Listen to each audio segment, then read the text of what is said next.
Assalamualaikum, salam sejahtera dan selamat kembali semula ke channel Abang. Terima kasih sangat-sangat dengarkan cerita yang Abang nak sampaikan. Hari ini Abang nak sampaikan 3 cerita daripada 3 orang yang berbeza. Jadi sebelum tu marilah kita bersama-sama berdoa. Moga-moga Allah ampunkan dosa kita semua, panjangkan umur kita semua, berikan kesihatan yang baik kita semua dan juga dipermudahkan segala urusan dan rezeki yang melimpah ruah, diampunkan segala dosa. Amin ya rabbal alamin. Jadi hari ni Abang nak sampaikan 3 cerita dah berulang balik Dan terima kasih juga yang dah membeli perapan sate yang Abang jual sehingga ke waktu ini lebih kurang dah 15 bungkus terjual daripada 60 bungkus yang Abang letak. Tak boleh nak buat banyak-banyak, kena buat sikit-sikit mengikut kata mak ayah Abang, sebab biar rasanya terjaga. Walaupun jual sikit-sikit tapi yang penting semua orang dapat merasai resepi yang sama dengan apa yang kita orang pernah buat dulu. Okey, jadi tanpa berlengah-lengah, jom kita teruskan dengan cerita yang pertama.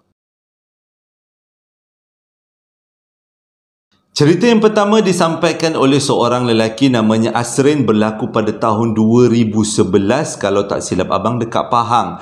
Tapi dekat daerah mana terpaksa Abang sembunyikan sebab Asrin ni kerjanya sebagai tukang ambil gambar polis trafik. Maksudnya adalah dia bekerja dekat bahagian polis trafik tapi tugasnya adalah untuk mengambil gambar tempat-tempat kejadian, terutama kalau tempat kejadian kemalangan.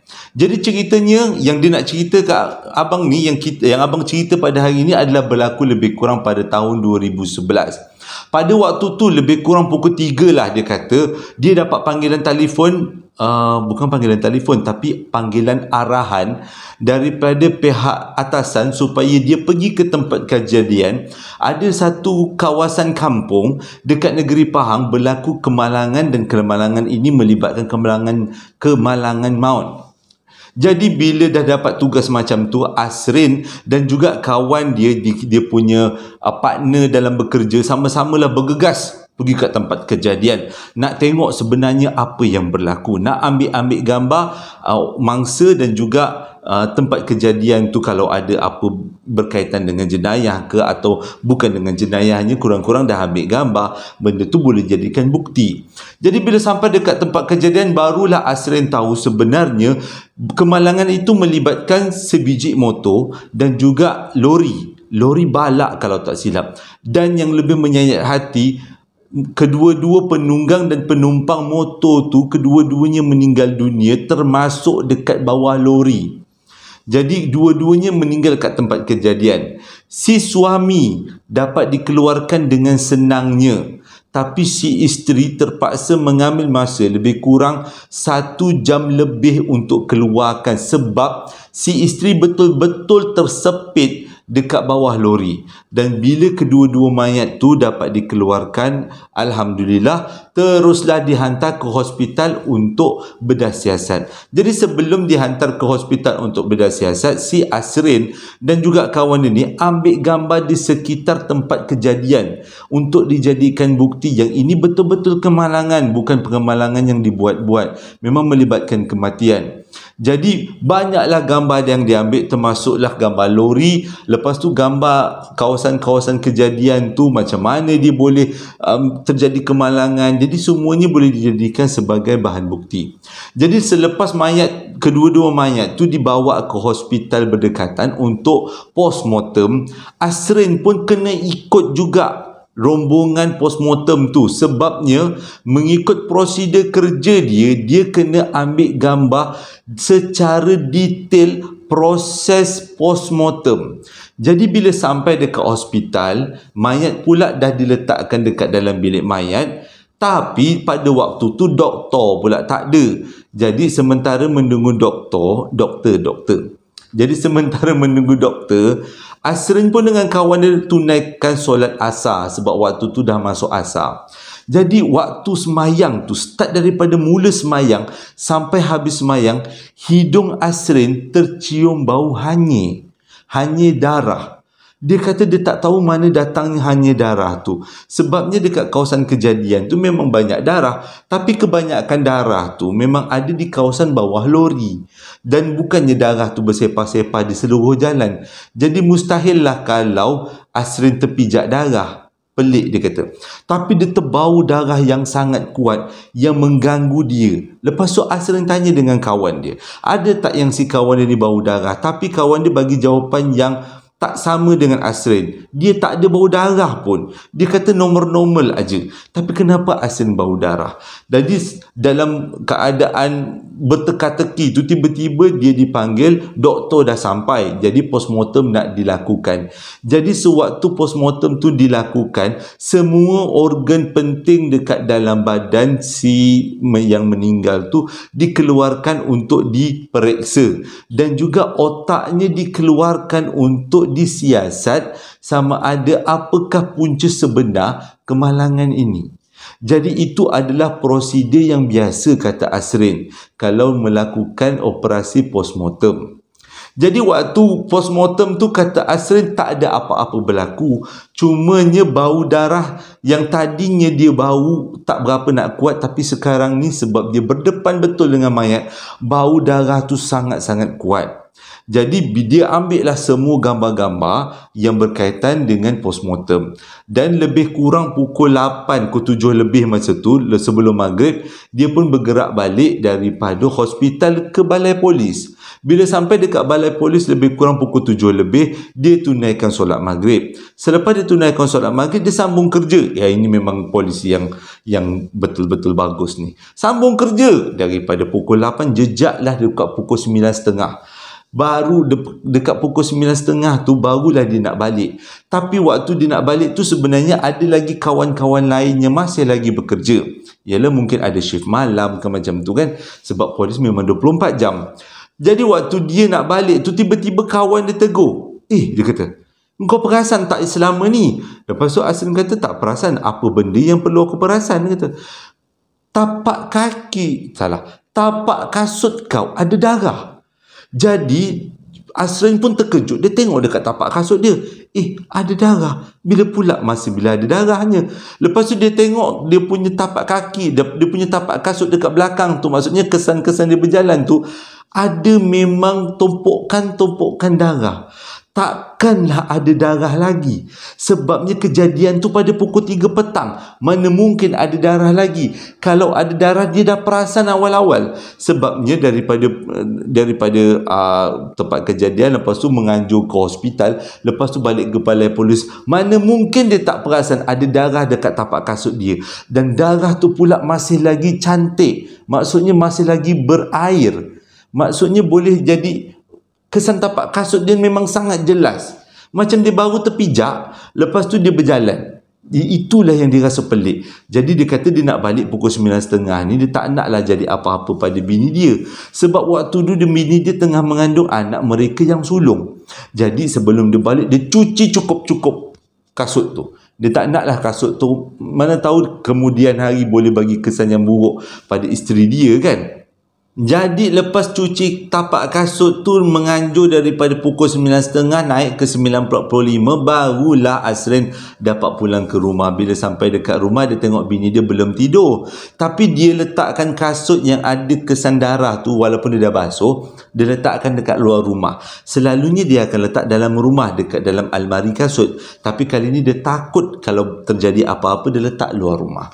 Jadi dia masuklah rumah, jadi dia makanlah dengan bini dia, buatlah tengok aktiviti TV ke, mandi-mandi ke. Jadi lebih kurang pukul 12.30 malam, diorang pun masuk tidur. Bila masuk tidur tak ada apa-apa, semuanya okey-okey je. Tiba-tiba pukul 1.30 pagi, kalau tak silap abang ceritanya, bini dia bangun sambil menjerit dan menangis-nangis. Sambil digerakkan badan Asrin. Dan Asrin pun terjaga, tanya dengan bini dia, kenapa awak ni tiba-tiba menangis? Dia kata, sebenarnya tadi saya mimpi. Dia kata macam mimpi, tapi tak macam mimpi pun, macam betul-betul real. Dia kata datang seorang perempuan nak ambil bayi yang ada dalam perut dia. Maksudnya dengan kata lain nak merampas bayi. Tapi dalam mimpi tu dia cuba mengelak. Tiba-tiba benda tu dapat pegang perut dia. Ini dalam mimpi dapat pegang perut dia, dan waktu tu dia menjerit, menangis, dan waktu itulah dia tersedar. Dan waktu tu jugalah Asrin tengok bini dia dalam keadaan yang huru-hara tengah menangis. Jadi dia pujuklah bini dia. Tapi dalam hati dia ni, adakah ada kaitan dengan tapak kasut dia yang terkena darah tadi? Tapi cepat-cepat dia rasa hilangkan perasaan tu. Dia pergi dapur, ambil air segelas, bacakan Al-Fatihah 3 kali, hembus dalam air dan bagi bini dia minum sebagai ubat penenang. Ialah dengan doa-doa Al-Fatihah tu sebahagian daripada doa lah kan. Jadi dibagi bini dia minum. Lebihan air tu dia sapu dekat muka bini dia. Jadi selepas tu bini dia dapat tidur macam biasa, alhamdulillah. Asrin pun sambunglah tidur. Bila Asrin tidur, lebih kurang pukul 3 pagi, 3:30 pagi, dia tiba-tiba rasa macam nak terkencing. Dia pun pergilah berlari keluar daripada bilik nak ke bilik air. Bila sampai dekat bilik air, betul-betul dekat pintu bilik air, dia dengar ada bunyi tapak kasut dekat rumah depan. Maksudnya dekat luar rumah dia. Dia rasa pelik gila pada waktu tu, sebab mana ada orang berjalan dengan tapak kasut keletak-keletuk pukul 3:30 pagi. Memang taklah. Jadi hajat dia untuk melepaskan hajat tak jadi, tahan, masuk dalam bilik, balik berlari masuk dalam selimut. Tapi dia tengok bini dia aman je tidur. Jadi dalam selimut tu dia pasang telinga, dengar ada tak bunyi tapak kasut tu. Masih ada lagi bunyi tapak kasut tu mundar-mandir dekat depan rumah diorang. Dia tak tahu adakah itu ada kaitan dengan darah yang dia terpijak tadi ataupun tak ada kaitan. Tapi waktu tu dia dah tak boleh tidur. Daripada pukul 3:30 benda tu bertapak depan rumah dia sampai jejak pukul 5:30 pagi. Benda tu hilang waktu azan subuh berkumandang. Barulah bunyi tapak kaki tu hilang. Dan tu dia rasa dah berani sikit. Dia kejut bini dia bangun, semayang subuh sama-sama. Tapi bila bini dia tengok keadaan suami dia ni macam huru-hara, bini dia tanyalah kenapa suami dia macam mata bawah matanya lebam. Mata suami dia cerita dia tak dapat tidur. Tapi dia tak cerita kat bini dia ada bunyi tapak kasut. Tapi sampai sekarang dia masih lagi terfikir-fikir, bunyi tapak kasut tu adakah ada kaitan dengan darah yang dia terpijak tadi. Jadi dia rasa seram, dan sampai sekarang masih lagi dia bertugas sebagai juru kamera polis trafik. Cerita yang kedua abang dapat daripada email daripada seorang perempuan bernama Hazirah. Berlaku pada tahun 2000, 12 tahun yang lepas. 12 kan? Lebih kurang lah ya. 12 tahun yang lepas, ini 22. 2012. Dia kata 12 tahun yang lepas. Kalau 12 tahun yang lepas, tahun 2010. Bukan 2000, 2010. Abang tersilap. Jadi dia kata kes ni berlaku pada tahun 2010 dekat satu hospital di negeri Perak. Abang tak boleh nak beritahu nama hospital. Pada malam tu Hazirah bertugas di unit ICU dengan seorang kakak, kita namakan Kak Aminah. Jadi Hazirah dengan Kak Aminah bertugas dalam bilik ICU. Selalunya dalam bilik ICU tu ada 3 orang yang bertugas. Tapi pada malam tu hanya 2 orang saja yang dibenarkan bertugas. Sebab pesakit dekat ICU ada seorang, iaitu seorang anak gadis Cina. Dia koma dan dalam keadaan yang nazak, dan dia boleh meninggal bila-bila masa. Sebabnya tiba-tiba dia demam balik daripada perkemahan. Tak tahu hujung pangkal, tiba-tiba demam dan tiba-tiba terus masuk dekat dalam ICU. Dan waktu tu dia telah ditidurkan, di intubate lebih kurang. Kalau salah nanti betulkan abang. Di intubate. Sebab keadaan dia memang sangat-sangat tidak mengizinkan. Dan pihak hospital juga dah beritahu pada keluarga budak perempuan Cina tu, kalau ada apa-apa berlaku bersedialah Dia kata mungkin akan berlaku kematian. Muda lagi budak tu, dalam lebih kurang umur 20-an. Jadi disebabkan tak ramai pesakit malam tu jaga, hanya 2 orang, iaitu Hazirah dan Kak Aminah. Jadi malam tu jagalah macam biasa. Mula-mula daripada pukul 8 malam sampailah menjejak ke tengah malam pukul 12 tu tak ada apa-apa. Jadi diorang buatlah aktiviti seperti biasa. Bila dah pukul 12.30, Kak Aminah pergi bawa ubat ke bilik pesakit. Sebab dia nak bagi ubat untuk dimasukkan dekat dalam pesakit, badan pesakit. Dan bila dia nampak Kak Aminah pergi menuju ke pesakit yang jaraknya tak berapa jauh sangat daripada kaunter, dia ni pula waktu tu tekak tengah kering. Waktu tu aircon hospital kan memang kuat kan, jadi mudahlah tekak tu rasa kering. Dia rasa macam nak pergi buat air, dia pergilah ke pantry. Dia kedudukan pantry dengan kaunter tu agak jauh juga, lebih kurang 10 langkah lah macam tu. Bila dekat dalam kat pantry tu, dia buatlah air, bancuh air. Tak ada masalah apa-apa. Tiba-tiba dia dengar daripada belakang orang berlari. Bila dia tengok, dia toleh, rupanya Kak Aminah. Kak Aminah berlari ke arah dia. Lepas tu Kak Aminah berdiri sebelah dia. Cuma Kak Aminah tak bercakap. Kak Aminah diam sambil Kak Aminah pandang kabinet yang ada dekat kawasan pantry. Dia pun pelik kenapa pula Kak Aminah macam ni. Jadi dia malaslah nak tegur-tegur. Dia pun keluarlah daripada bilik tu. Konon-kononnya nak pergi ke kawasan kaunter. Nak bawa air lah, sambil bawa air. Bila sampailah dekat kaunter, dia ternampak dekat dalam bilik ICU tempat budak perempuan Cina tu ditempatkan, Kak Aminah berdiri dekat situ. Waktu tu dia kata spontan dia jerit, "Kak!" Dia jerit, jadi itu je yang diingat. "Kak!" Itu je, satu perkataan. Dan tiba-tiba Kak Aminah pandang dia daripada dalam bilik ICU dan berlari ke arah dia. Dia tanya, "Engkau kenapa?" Dia kata. Dia dah tak tahu nak cakap apa, tapi belum sempat dia cerita, Kak Aminah dah cakap, "Kalau engkau nak cerita apa-apa yang berkaitan dengan keseraman-keseraman ni, tak payah cerita sekarang, kita cerita esok pagi." Jadi bila dah Kak Aminah bagi warning macam tu, si Hazirah pun memang tak ceritalah. Jadi ke mana-mana Kak Aminah pergi, dia pun ikut. Dia tak berani nak berenggang sebab dia takut dia terkena peristiwa dekat pantry tadi. Okey, jadi lebih kurang pukul sepanjang malam lah dia bertugas, sepanjang malam lah Hazirah duk mengempit je Kak Aminah. Tapi Kak Aminah tak marah-marah, Kak Aminah relax je. Mungkin Kak Aminah tahu kan. Jadi lebih kurang pagi pukul 8 malam, akhirnya budak perempuan Cina tu meninggal dunia. Jadi pihak hospital dah beritahu pada keluarga. Jadi tak lama tu mayat dia dipindahkan daripada ward ICU masuk ke kawasan bilik mayat.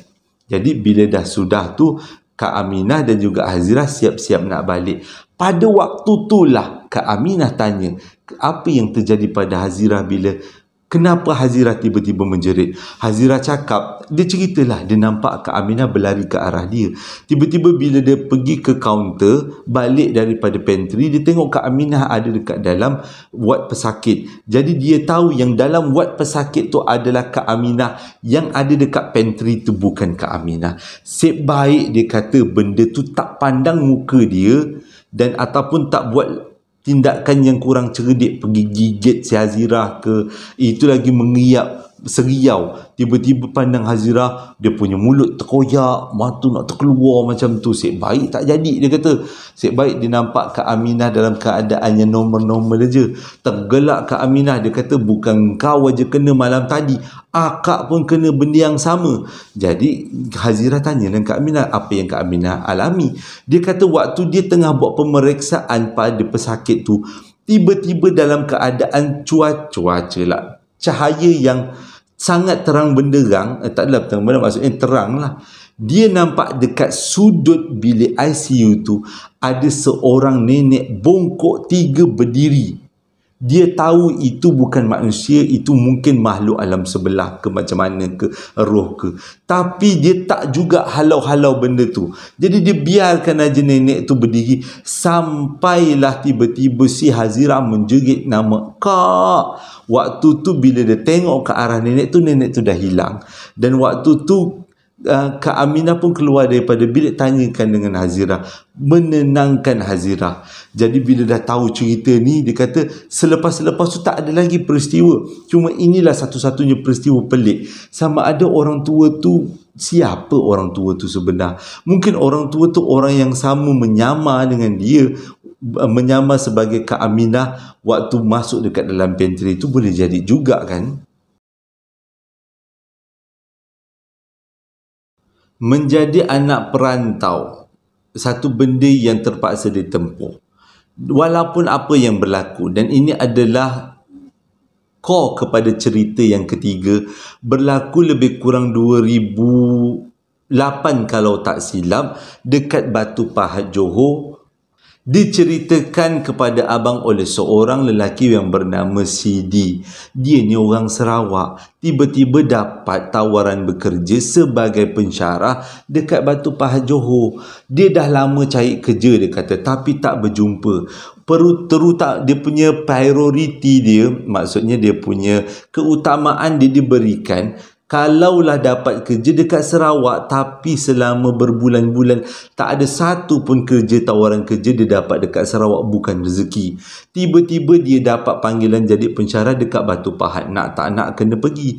Sebab inilah pertama kali dia keluar daripada tanah tumpah darah dia, Sarawak. Dia tak pernah keluar daripada Sarawak. Dia sayang sangat dengan negeri kelahiran dia, tapi disebabkan atas tuntutan kerja, kalau tak pergi tak ada kerja kan. Dia kata alang-alang pergilah, tapi sedihlah nak meninggalkan keluarga.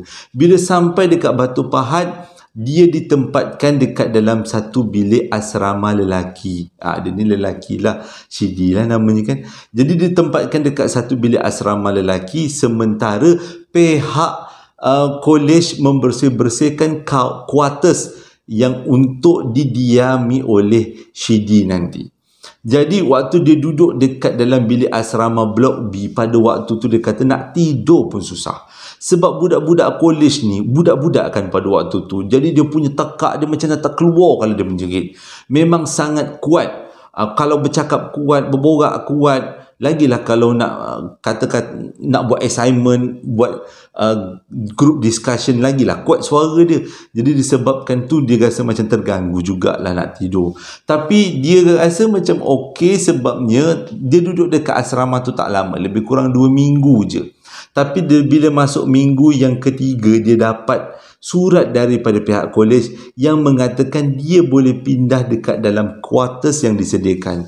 Jadi dia pun bawa lah barang-barang dia. Pada waktu tu dia kata barang tak banyak sangat. Ada tilam, ada almari kain lah macam tu, ada meja dan ada kerusi. Tu je barang yang dia ada bantal. Jadi dia pun pindahlah masuk dekat dalam quarters yang dikhaskan untuk dia. Pada waktu tu yang tolong dia adalah pakcik dia yang duduk dekat Keluang. Sanggup datang daripada Keluang ke Batu Pahat nak nolong anak buah ni. Sebab bagi semangatlah anak buah ni bekerja dekat Semenanjung, sebab dia tengok anak buah dia macam muram je. Jadi lepas habis berkemas, pakcik dengan makcik si Sidi ni pun baliklah rumah. Tinggallah Sidi seorang-seorang. Waktu tu petang pukul 5. Jadi termenunglah dia. Sebab pada waktu tu tahun 2008, handset pun internet tak berapa nak canggih lagi. Lepas tu waktu tu pula TV dia pun tak ada. Jadi yang ada tak ada, dia pun pergi dekat balkoni ataupun dekat luar rumah, tengok je lah apa tu pokok-pokok yang ada kat situ, ataupun tenunglah student ramai-ramai keluar masuk asrama. Itu je lah yang dia boleh buat. Mula-mula dia tak rasa apa, dia kata okey je. Tapi bila masuk waktu maghrib, dia dah mula rasa seram dengan rumah dia.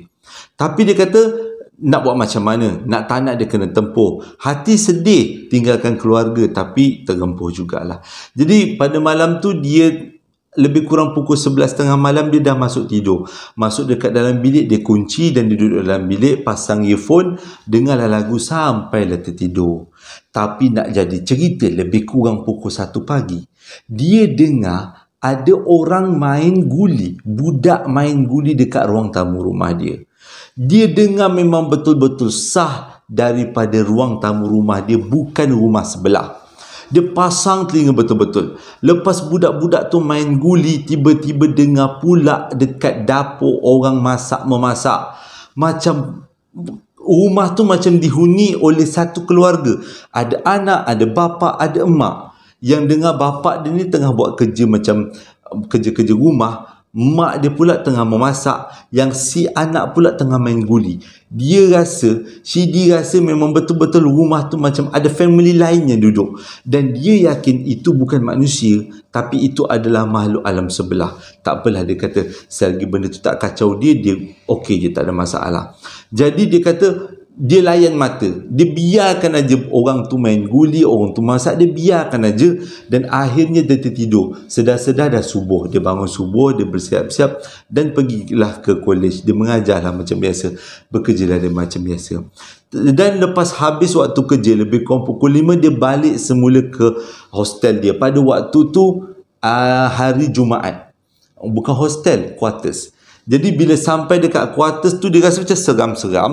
Tak apa, dia ni belajar silat tau. Shidi ni belajar silat. Jadi sewaktu dia belajar silat kat Sarawak tu, guru dia pernah mengajar buat satu mandi. Maksudnya satu perbuatan, bukan satu perbuatan, dia kena mandi pengampul. Tu ayat yang paling simple. Jadi dia, waktu dia belajar silat dulu, dia kata, tok guru dia cakap, kalau pergi ke tempat jauh, kau buat mandi pengampul. Macam mana mandi pengampul tu abang tak tahu, tapi dia kata itu adalah untuk kekuatan dalaman bagi orang yang bermusafir, yang pergi ke tempat jauh. Jadi bila balik daripada kerja, cepat-cepat dia mandi pengampul. Lepas habis mandi pengampul tu, dia pun duduk kat ruang tamu sambil keringkan badan. Dan lepas keringkan badan, dia pun ambil air putih, ambil Maggi, rendam Maggi, makan dengan air putih. Dia kata pada waktu tu belum gaji, baru kerja. Jadi itu je lah rezeki yang dia ada. Pandai-pandai lah macam mana nak isi perut. Dan dia pun belasah je lah. Abang pun pernah ada pengalaman yang sama. Ni lah bulan pertama tak ada gaji kan. Buat macam mana? Makan je lah apa yang ada. Okey, flashback sikit. Okey, jadi lepas tu, dia lepas habis makan tu, dia pun tenung lah dekat luar rumah, buat-buatlah kerja sikit. Lebih kurang pukul 12:30 malam, dia masuk tidur. Tapi kali ni, dia tak nak tutup pintu. Dia buka pintu macam tu aja. Dan selang beberapa minit, akhirnya dia tertidur. Tapi nak jadi cerita, lebih kurang pukul 1:30 pagi macam tu, tiba-tiba dia rasa macam badan dia, bajunya ditarik dan dia dalam keadaan yang terapung. Pada waktu tu dia kata dia mamai. Dia tak boleh nak cakap itu benar atau tak, tapi dia kata dalam keadaan yang sedar dengan tak sedar. Kalau bahasa abang dulu, abang pernah sebut empang-empang alang, tapi kalau dalam bahasa sebenarnya adalah sedar dengan tak sedar. Jadi pada waktu sedang tak sedar tu, dia dengar satu suara lelaki, garau pula tu. Lelaki tu tanya, "Engkau buat apa dekat sini?" Jadi si Shidi cakap dia datang sini untuk cari rezeki. Dia minta izin kalau dia dah mengganggu keluarga ni duduk dekat rumah tu. Cuma dia cakap, abang duduk alam abang, saya duduk alam saya. Kita sama-sama bertugas untuk jaga rumah ni. Jadi bila dia cakap macam tu, akhirnya dia tersedar daripada mimpi, daripada tidur dia. Dia rasa macam betul-betul dia memang berhadapan dengan benda tadi, dia kata. Cuma dia bagi jawapan yang mungkin memuaskan hati pihak sana. Dan sejak daripada tu dia tak lagi kena ganggu. Dan dia hidup aman damai. Dan sesekali dia mimpi satu keluarga besar ada menetap dekat rumah tu. Dan dia agak itu adalah orang yang datang dekat dalam mimpi dia waktu dia sedang tak sedar tu. Tanya dia sebenarnya, nak apa engkau ni? Nak apa Shidi ni? Dan Shidi bagi jawapan yang memuaskan hati. Akhirnya dah tak ada apa-apa lagi gangguan.